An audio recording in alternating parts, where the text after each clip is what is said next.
I'm Kathy Henderson. And I'm James Wright.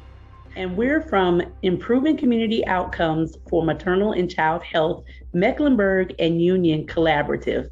We're going to share a little bit about our experience with the Health Equity Impact Assessment, otherwise known as the HEIA.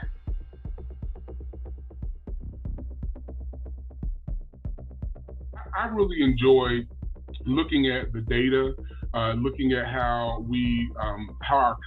our communities were already impacted, and looking at where we could fit in to make a difference with our evidence-based strategies on some of that impact. One of the most rewarding outcomes of the HEIA for me was seeing a diverse group of individuals come together to share thoughts, ideas, and really tackle some challenging questions about how we are providing services and reaching our impacted populations.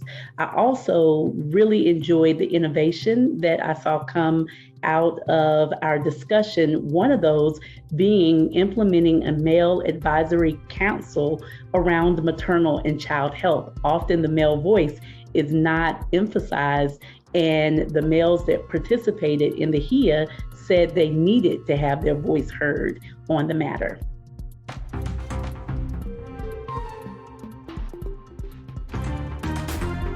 Getting individuals to the table has been challenging. This is kind of post follow-up. We continue to be flexible and shift as the needs across the community shifted. We shifted our approaches to, I use childcare facilities, for example, and I said our approach has shifted from seeing what we can do for them to see kind of how we can support them differently.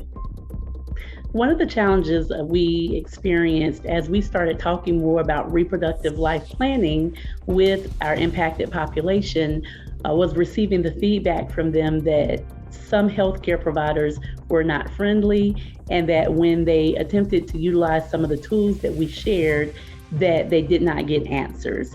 And to overcome that challenge, we started working more and providing more education to our provider community. One of the tools we used was One Key Question, which focuses on building communication around what patients identify as their needs are, not giving them the answers that we want them to have, but really allowing the patient to lead the conversation.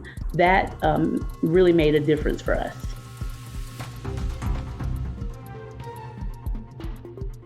I learned 3 lessons when doing the HEIA that really stay with me until today. One of them is having an excellent facilitator is so important to having a process where people are sufficiently engaged and you can work through the body of information. Number 2 is making sure to provide an acronym sheet for community participants.